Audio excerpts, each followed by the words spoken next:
Hello and welcome to the debate. I'm your host Sana Makbool with you at PT World, and with me, of course, are Farooq Batafi and Raja Faisal.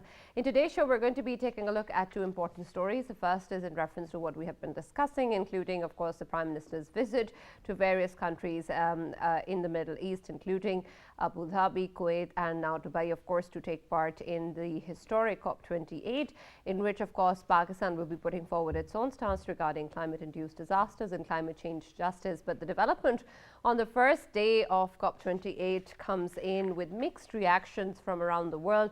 Something that has been celebrated at the platform, the launch of a climate loss and damage fund. And while a lot of praises were also given and a number of pledges were seen coming in from different countries as soon as this announcement was made, there were others who were still skeptical of exactly what sort of returns will be possible and whether or not this establishment of the fund would be enough. At the same time, of course, the numbers were also questioned, given the fact that the $100 billion pledge and commitment previously made by developed nations is something that we haven't really reached any close to, including the pledges in millions that we saw today in the COP28.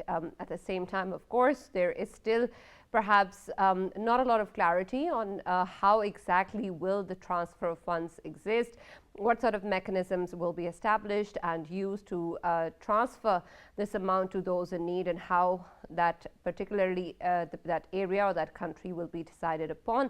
At the same time, there is also some sort of concern with regards to the placement of the fund within the World Bank, where, of course, a lot of influence of the Western powers may exist, while we, of course, know that there are going to be members appointed from the developed nations and the developing world. But how far will there be importance of responses and value given to the voice of the people coming in from the developed countries and the developing countries? At the same time, the civil society, the climate change activists who have been demanding much more than what we saw today, and also the fact that the numbers will change as the years go by.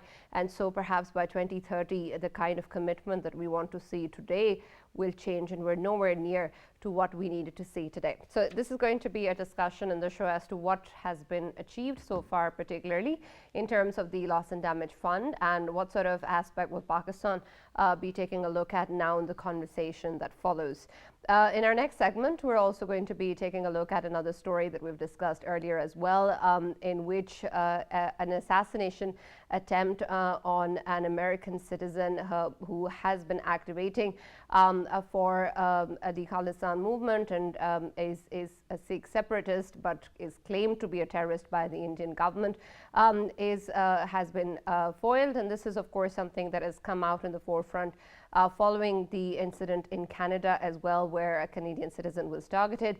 And there are a lot of reports concerning hiring of a hitman for murder and the kind of assassination plot that exists.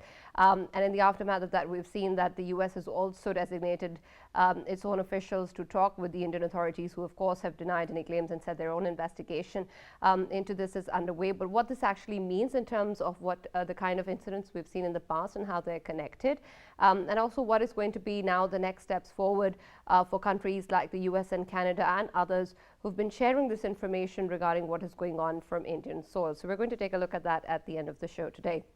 For our first segment, of course, and for the next one as well, we will be in discussion with Farooq and Faisal, but we've also been joined by our guests online for our first segment, Hafiz Jawad Suhail, who's a climate change specialist, and Ms. Suhaib Akham, who's also a policy analyst. Thank you very much, gentlemen, and Ms. Suhaib, for joining us and being a part of the discussion today. Let me start with you, Hafiz Saab. Given the kind of situation that we see today and the establishment of loss and damage fund that is being celebrated by some, criticized or concerns about being shared by others, I want to take your perspective in starting from, of course, the fact that perhaps the financial aspect was missing from the entire climate change discourse altogether.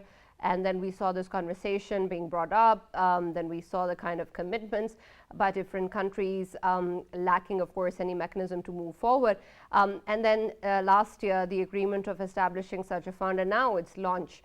I understand there is progression, but at the same time, of course, there's so much going on at the climate change front that perhaps our needs are changing day by day. So let me ask you this. Are you celebrating today's launch?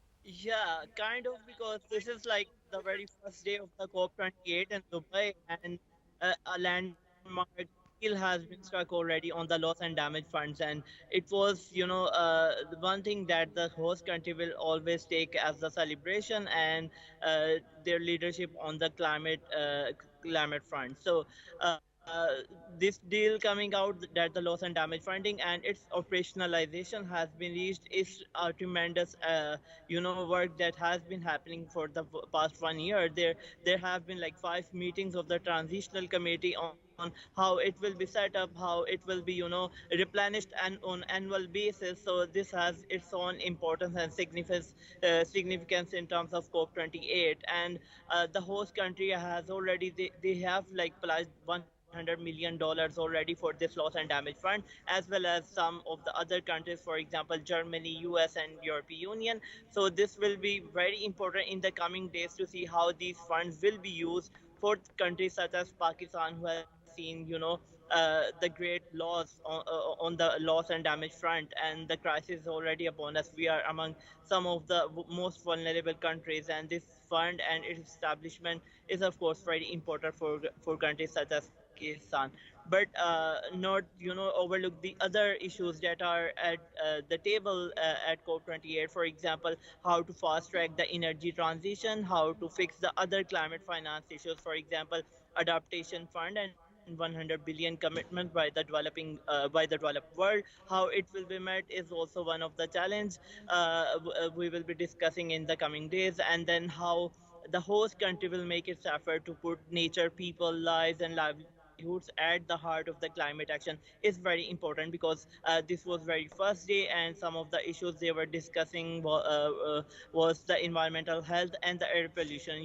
Pakistan is also facing this issue, and the institutions like the World Bank, they're making their big plans on the air quality and how to basically formulate a program for countries such as Pakistan. So also, because like 70,000 delegates will be coming for this conference in like the coming 2 or 3 or 5 days. So it will be very important to meet the expectations of everyone involved. And also this is like the very first year when the global stock taking is taking place, and it will be kind of the report card for the countries, how they have been making ambitions, and how they have put these ambitions into action for the climate change in their countries. So this will be very important for the in terms of global stock taking as well. And then of course we have to see how the other fronts like the mitigation, adaptation, and the resilience is being discussed in the coming days. Yeah. Right, absolutely.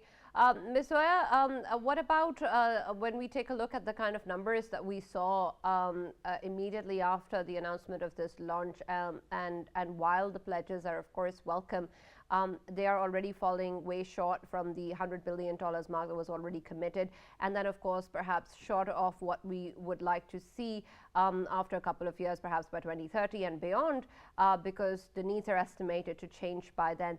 So when we take a look at the pledges, of course, it sounds great, but I want to know then how is it being correlated with the data on ground and our needs globally with regards to climate change?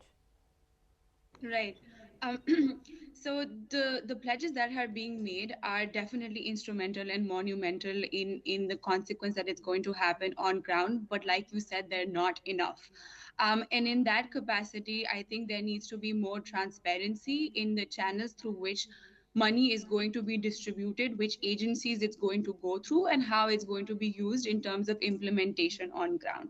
For that purpose, I think COP is a great platform for delegations, countries to also interact with each other and meet other multilaterals, other private sector companies that are also going to be showing up there, civil society organizations, to understand the mechanisms through which we were going to use this funding more efficiently and more adequately for the response that you want on ground. Often the times the problem is that we pledge for the money, but we don't know how it's going to work out and what's going to be done with the money, which Yeah. is a problem largely in the development sector. So I think that's one platform that COP and all the delegations, especially the Pakistan delegations that's not going there, to find the right people to connect with and the right people to partner with. Right. Yes. Yeah. Yeah, Sana, if with your permission, I would like to ask Hafiz Saab a question. Obviously, it is related to, we all know that loss and damage, of course, I mean, there is a set mark that 100 billion is required to cope with the problems which are faced by the world, especially countries like Pakistan. I mean, we are directly hit by global warming, and we are the ones who are, one of the lowest carbon emissions. We are the ones, and but at the same time, if it comes to our damages, we are one of the worst hit as well. So just wanted to ask him, is it just the monetary assistance that is being talked about in there, or when a country like Pakistan that requires help in terms of gaining the capabilities to have green energy projects and these sort of projects in which we can cope with the global warming a bit better, can we expect that these loss and damage can be in terms of, not in terms of monetary, but in terms of technology transfer to Pakistan, or if Pakistan requires some sort of tech in Pakistan, then can we given a sort of special rates for it? Yeah, so I get your question, but it's not just about the 100 billion annual pledges, because that is only on the adaptation front. So for just the loss and damage, it has been estimated by some studies that the world would need more than 400 billion annual amount to cope up with the loss and damage and the hard hit countries like Pakistan. But when it comes to more than the financial assistance, yeah, the global north is open for all kind of support, and as they have the obligations to meet the financial goals, they are also coming up with the technical and the technological assistance for the countries such as Pakistan. So if you look at the bilateral cooperation between countries, for example, United States and the Pakistan already green alliance is one thing that the US has offered for like past 1 or 2 years. And then also look at how Danish government is supporting Pakistan in energy transition. So we have those mechanism in place, and the world is open now, and it is really upon us how we reach out to them for the support, not in terms of monetary benefit, but also the technical and technological assistance. So it is really upon us, and how we make our progress in Dubai in conferences such as COP28, a real success. Right. And so earlier you were talking about mechanisms, and understand that it would be it's something that's difficult in itself to carry out. But when we talk about how long due this was, and the kind of work that is required, especially given how the financial distribution will actually occur so far, in terms of how this will be placed within the World Bank for 4 years, and the kind of conversation that we're seeing of how perhaps small scale help will be tested out, and then this is going to be re-estimated and re-evaluated in a year and a half. What do you sort of make of the way that the current mechanism is actually panning out, and whether or not it's going to work? Sure. I think with the global platform as such, we've seen that there has been incredible pressure from Western countries for us to Pakistan and the global South and other developing countries to now transition to clean energy, or to take more initiative when it comes to mitigating climate risks. But they do not adequately take into stock the fact that we do not have the capacity for it, and that we do not have a lot of the resources that are required to be at the same level perhaps at which the Western countries are. And in that essence, when you don't understand the true community levels and the local level challenges, it's when they are negated and they are not taken into account when it comes to different dialogues on the platform, also pertaining to money and other sort of resources that should be distributed.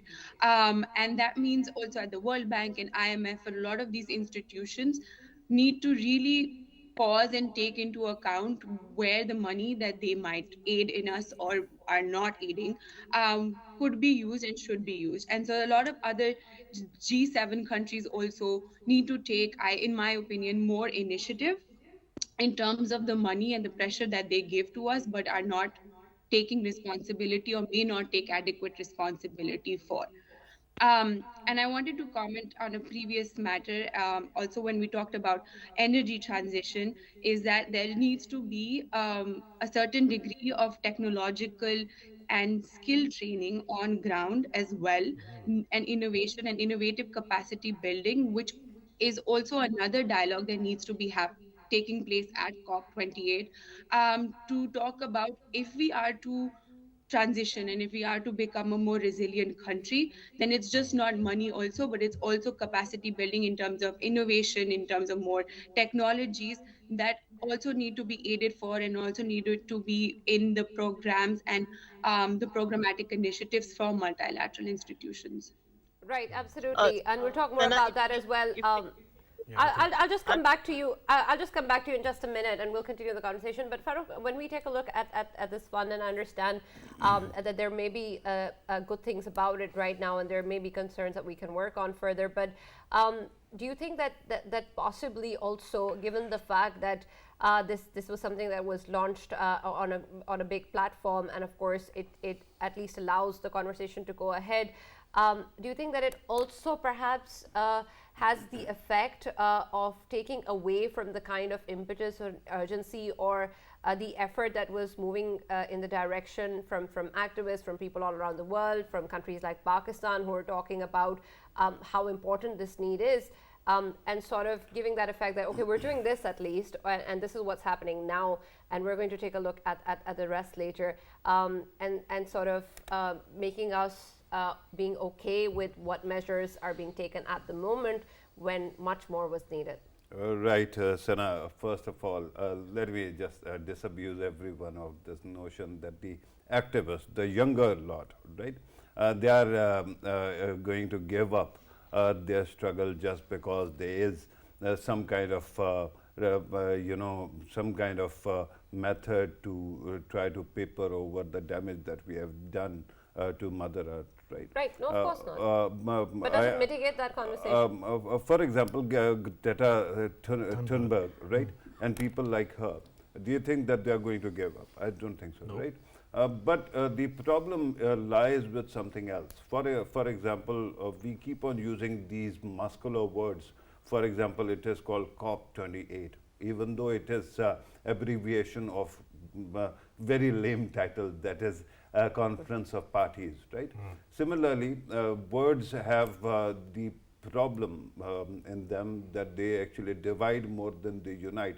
One term that was used is global north, and globe doesn't have any north or south, right? It is a globe, it is a round thing. So right now, what we are looking at this moment is that we have done incredible damage to the world, and we don't realize that Mother Earth knows how to heal itself. The actual threat is to human civilization. So there are going to be parties which will actually try to mitigate some consequences of their action. But then oil lobby is very powerful. And one thing that has to be very clear in our minds is that those countries that have reservoir of oil, they will not actually want to graduate to greener energy. Would you actually give up your advantage, your ability to earn more profit? I don't think so. Similarly, when it comes to these humongous companies, they won't actually let go of the power or influence they have. So at this moment, what we are looking at is a world where we could have used a cop who actually enforces all these changes that are there, but there is none. UN is a very important body and it keeps on trying, but it doesn't have actual power to affect change. I think at this moment, conversation will not be changed by any kind of mitigation, any kind of breadcrumbs that are there.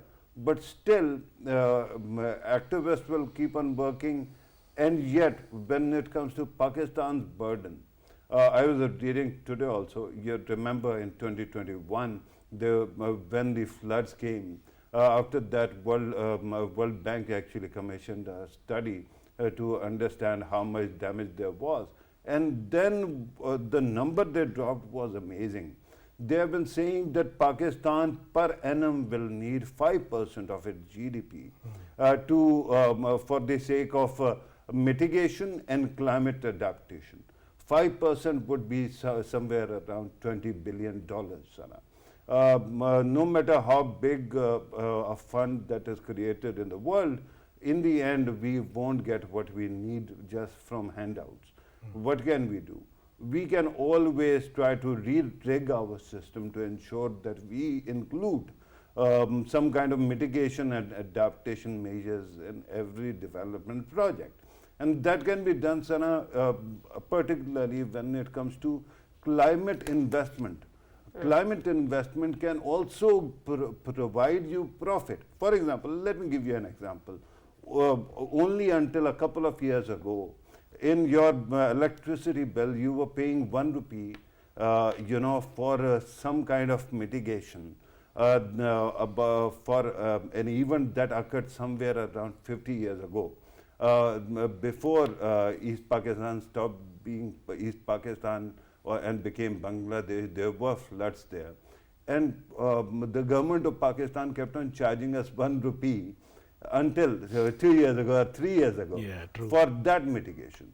So that means even though your political and your bureaucratic structure is slow, IMF says that it takes your PSDP projects 14.1 year to mature and to actually start producing results. If we start actually reworking all of that and we can actually quicken the pace, all these investment projects can actually ensure that you have the kind of solutions that are needed, and we can take care of all these problems. Then, of course, is the question of population control and management as well. There are people who are living in the way of, historical floods, right? So they'll also need to be relocated. But we haven't actually begun a conversation on all these matters.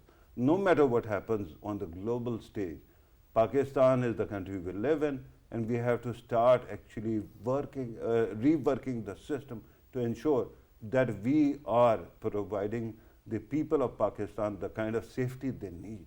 Right. Right. Right, So- absolutely. Habisab, you were going to say something earlier. Why don't you continue that before I ask another question? Yeah, thank you so much. So, of course, I will second that there are internalities and externalities attached to this, but again, the climate change is a global issue and it needs global climate action. The norms such as global north and global south are there just to differentiate those countries who historically have been most responsible for all these emissions and the crisis that is upon us, and how they will meet their or obligations to help out the countries such as Pakistan.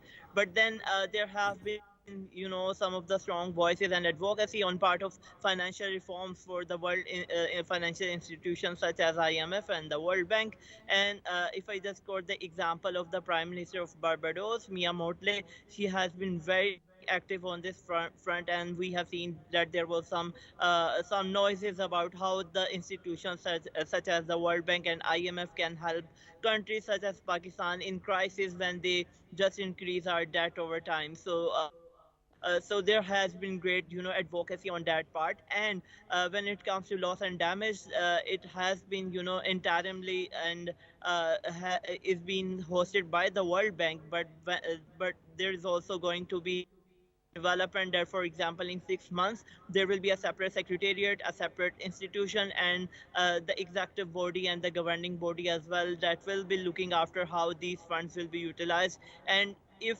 for example, the World Bank fails to meet the expectations of the countries, it will be totally, independent of the World Bank.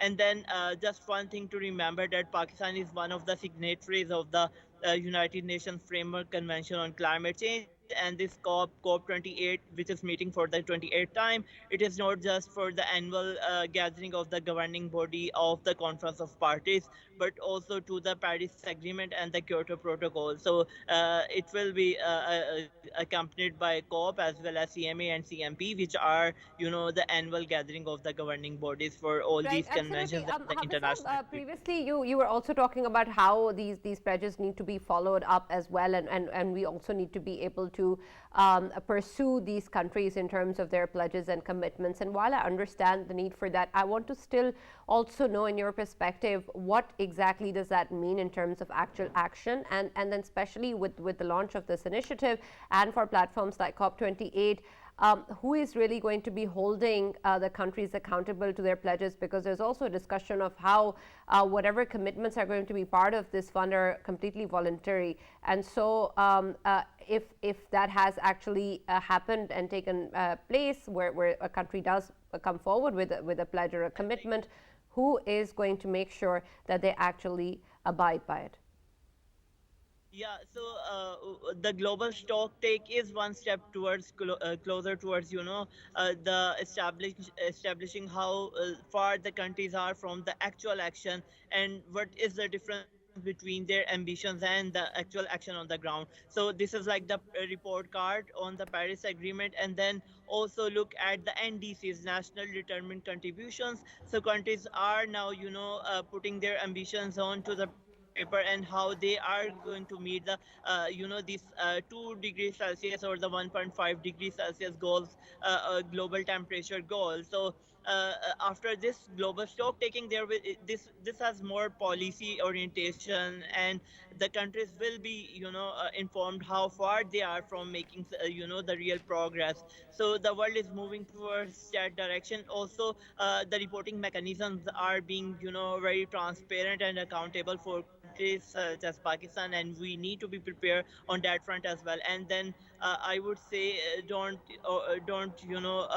overlook the carbon markets that are going to be activated at this COP as well. So Pakistan needs to calculate its emission from the industrial sector, as well as we need to have our national inventory, so we can measure how much emissions different sectors are emitting, and how they can claim the carbon credits to enter and basically trade into the carbon market. It is also very important on the agenda of the Right. COP28 this year.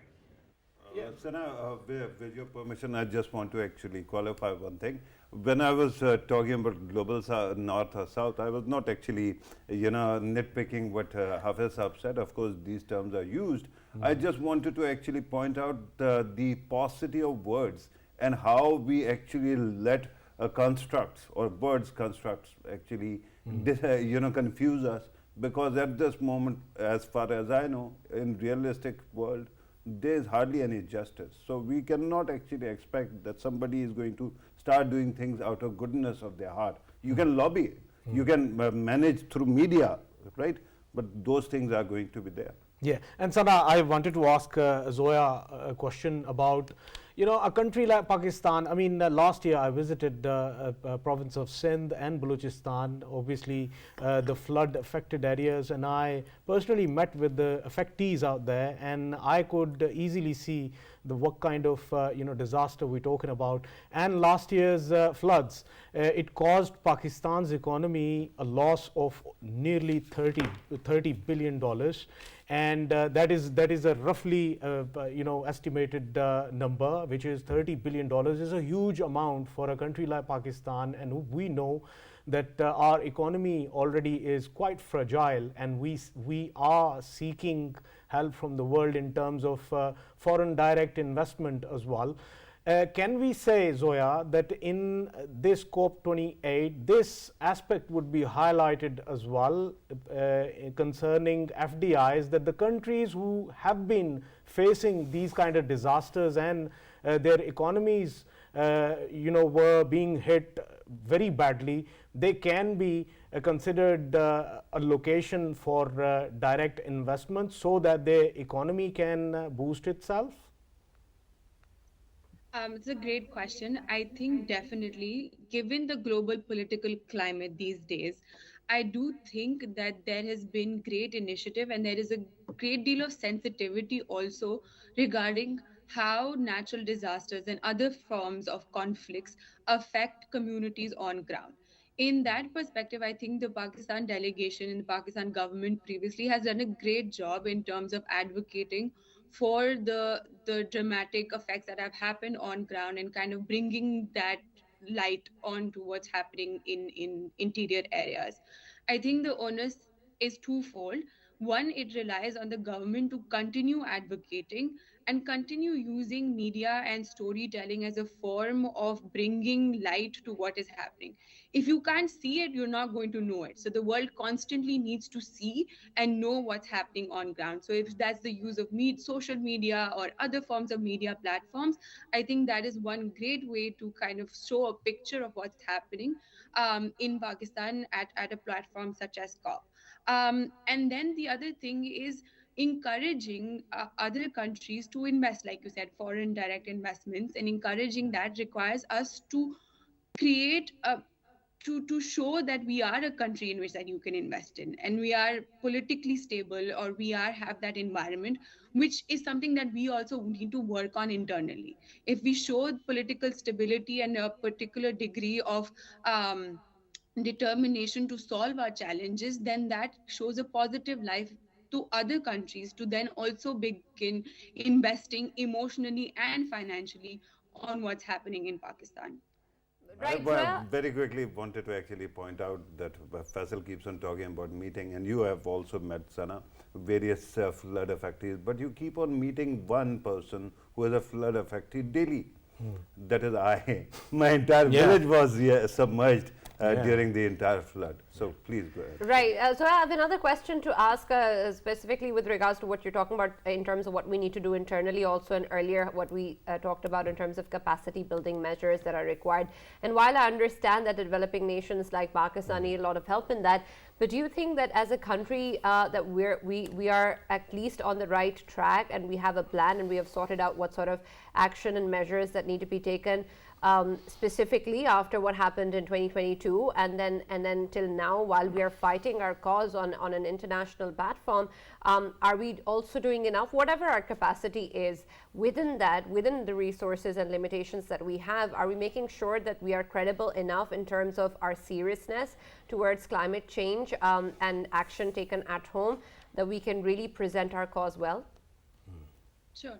I think the one good thing is, I think the public and the government is on the same page, where we understand after 2022 that climate change is not something that we can put on the back burner. Previously, I feel the government's mandates have been to provide basic necessities, which is food, shelter, and clothing. Now we understand that all of these different sustainable development goals are intertwined and interlinked. So if we don't think about climate change, and we don't think about how the earth's heat levels are rising, you have your food security and other access to necessities are also going to go away.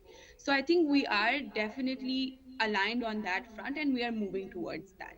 The All right. one part where I feel like we need a little more effort towards is the private sector, and the private sector also actively taking efforts in terms of their social responsibilities. One way that it's done, for example, in the United States, is there is the National Environmental Protection Act, which is a policy that requires a lot of when you are taking on projects or you're doing new sorts of interventions, to do an environmental impact assessment and an environmental analysis of sorts of how a project is going to impact the environment. That is mandated for private sector institutions and also public sector institutions to take into account before any new project is started. Such sort of acts and such sort of policies are important to sort of put pressure on private sectors and hold them accountable on what they are doing in terms of their energy and climate activities. If we can incorporate such policies at a local government level, I feel like those would put pressure on private institutions, private companies, and conglomerates as well, to then start taking into account factors such as ESG governance and what they are doing and how it impacts people on ground, and especially in an environmental lens. So I think Right. public and your government is on the right page. I think there needs to be a little more pressure on the private sector. Right, absolutely. Thank you very much, Zoya, for joining us, and thank you very much, Hafiz Jawad, for being part of the discussion as well and talking to us at length regarding what needs to be done at the climate change front, both, of course, internationally and within Pakistan, and how we want to proceed further with the COP28 and our agenda. It still, of course, remains to be seen what sort of stance Pakistan will be taking in, but we welcome whatever progress is there, and we hope that there is more. We're now going to be looking at our next segment, in which, of course, the involvement of Indian authorities with regards to assassination attempts on an American citizen are being discussed, not just in the light of this particular incident, but what has happened back in Canada as well, and how there is a lot of involvement in a cross-border state-sponsored terrorism by India. And a lot of this has been discussed at the top-tier level between different states, and also been discussed globally in terms of the kind of attention that needs to be garnered. And Faisal, when we particularly look at the incident that has come out right now, and how a hitman was hired to assassinate a Sikh separatist allegedly claimed to be a terrorist by Indian authorities, this is something, of course, that is backed by evidence, is also backed by what happened in Canada, and authorities such as from the US and Canada are talking about what needs to be done and who all is involved. But do you think that this is really moving towards a direction where there can be consequence, or that there can be people that will be tasked and will be asked why they're doing this and how exactly can they go ahead with doing that, and will put limitations on bilateral relations that India has with countries such as these? Yeah, certainly, Sana. When we talk about, of course, whatever is going on in terms of, these two cases, I mean, first of all, I would like to highlight what were these two cases. Yeah. I mean, both of them, they are very similar cases. In first case, what we saw, a hitman was hired, a masked man who actually shot Hardeep Singh Nijjar in Canada, and that too was hired by, of course, allegedly the Indian diplomat in there, and that is why. Not allegedly, reportedly, and of course he's been sent back, and all of his crew members, they've been sent back to India at that time. But now this case of New York, it's very similar to that which whatever happened in Canada, but this time around, Sana, what has happened is that the hitman they were trying to hire, basically he was a CIA spook himself, and he was the source of CIA, who was planted by CIA, and CIA actually got them done for it. And the person who Nikhil Gupta, who's been obviously used for giving the money out and all, not him, but he was actually controlled by another man, a diplomat, presumably, who as a diplomat, but obviously diplomatic cover, yeah. Diplomatic cover, and he's from research and analysis wing of Indian intelligence agency, obviously. So that is what going on. And now both of the cases, they are very similar cases, but one case was a sort of bait to catch them, and they are caught red-handed this time around, and that is why the case of Canada is more powerful now. What would happen in coming months and years? Well, I see that both of these countries, America and Canada, when it comes to rule of law, when it comes to justice system, their justice system would never allow India to get away with it. Of course, Indian diplomats or whoever they are, in the guise of diplomats, they will be caught, they will be brought to their countries, and of course they will be going through the justice system of America and Canada, and they will of course get what they have asked for. And at the same time, I must say that diplomatic coldness, it would be seen more and more in coming years. And a very important thing which Farooq always highlights, and I never took it very seriously previously, but now I have started taking it very seriously, that there is something going on, that the hands we always used to say on the head of Modi regime, now we don't see it anymore from two very important countries, Canada and America, and same is the case with the Western world as well. They have actually realized in time that it is a disaster. Whatever India is doing in guise of their alliance with the Western countries, it can be a disaster in coming future. So now we won't be seeing that kind of easiness which they were facing. You're saying a lot of things, but I want to explore one thing more. When you say diplomatic coldness, what exactly do you mean, especially in terms of practically what sort of relationship will then exist and what it means, because the kind of political economic concerns that we always mention remain there. So what exactly and how cold would it be? Sana, since quite a few years, almost a decade, what the pattern was that the lobbying, which was key in terms of Western countries, obviously you have to have the lobbying out there to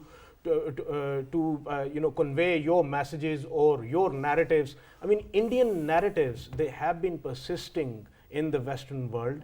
Whatever India wanted to do in Kashmir, whatever India wanted to do against its minorities in India, in the northeast of India, whatever happened, I mean, they have been successfully doing it, and nobody was saying a single word about it. Yes, hue and cry was there, but no measures were taken in the past. This was a sort of diplomatic ease they were having. Why? Because they were given an access to the lobbying, very important lobbying of these countries. Now they won't be having that lobbying, and they won't be enjoying this kind of do everything and get away without anything. Right. Farooq, of course, we are seeing that this issue is being raised with the Indian authorities, but I'm not too sure of what Faisal is pointing towards is going to happen perhaps in the immediate term or even in the longer term. Will we actually be seeing that? Right, Sana, I think that in the past whatever has been happening was strictly diplomatic and political. Yeah. This time Indian authorities have crossed the wrong people, right? Why am I saying this? Because after the Cold War, especially after clash of civilizations, thesis was dropped on us. After that, it was Western intelligence agencies that kept on advocating that India needs to be mainstreamed, and that's how it actually got its bite that it has. Of course, Indian, expat community is brilliant. They are very capable. Similarly, ours are also, but we don't have the kind of advantage they had. Right now, what Faisal is referring to is called burnout.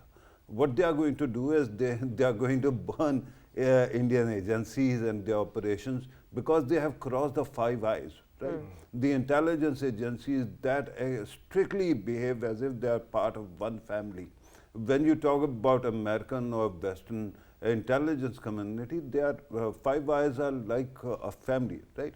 So that is going to be there, and I think it will show very soon. But that is not all. As we learnt in 1990s, extremism is a gift that keeps giving. When a country has extremism problem and it does not actually handle it well, what happens is that it actually becomes a part of state infrastructure, and then the entire state becomes radioactive. This is what has been happening with India, and India has been now actually leaving its fingerprints all over. What is happening right now within India is also amazing, Sana. And that is, if you haven't seen the match that took place, right, the World Cup final, at that time a term was dropped on us, and it was panauti, and that was unlucky, right? India is a highly superstitious country, and there they have started referring to their PM as panauti or bad luck to everybody. And amazingly, yesterday or day before yesterday, you must have seen that recovery that took place, and that was amazing. The miners who were trapped and they were recovered.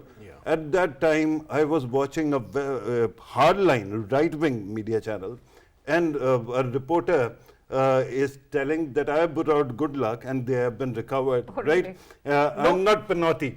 Right. Oh, So, okay. so what is happening right now is I think that Indian intelligence community, which is thought to be their establishment, is getting ready to dump Modi. Okay. And it is all, all this withdrawing of this cloak of invisibility is essentially, their way to start or launch the operation dump Modi. Yeah. So what will happen in coming days? I think consequences are going to be there. But that will happen after the elections have shown that Panathi had his misfortune or bad luck on the entire BJP infrastructure and they're out of power. Will that change India? Of course. Yeah. I mean, who governs the country actually sets the tone of how the country actually behaves. But the Sure. problem is, if India's government at this moment is mismanaging the economy and they have been papering over it, who is going to pick up the tab? Exactly. The next government. Yeah. If there is extremism or all this problem, the consequences are going to be faced by the next government. But whatever attitudinal change the Indian state wanted to bring to political parties, that they shouldn't be actually dragging their feet in alliance with the US or confronting China, they have achieved already. Okay. Now, Congress party also speaks like BJP on these matters. So what is going to happen is, in coming days, India alliance is going to, get stronger, and the Panathi and his party is going Yeah, to. by the way, very quickly, talking about the Panathi, the good luck which was actually brought in that case, what you were highlighting, it was from the Australian diggers. They were the ones who actually reached there to help Indians, Yeah. and they were the ones who actually dug up everything. Yeah, and, so they got them you out. can appreciate the scale. We are in 21st century. We Yeah. shouldn't be actually giving in to superstition. Right. Yeah. Nobody is unlucky. Nobody is that lucky. We all are human beings. Yeah. Absolutely, and there's so many other factors to focus on than Yeah, just yeah, luck. exactly. But thank you very much, Farooq and Faisal, for being part of the discussion. That's all that we have from the debate. We'll now see you tomorrow.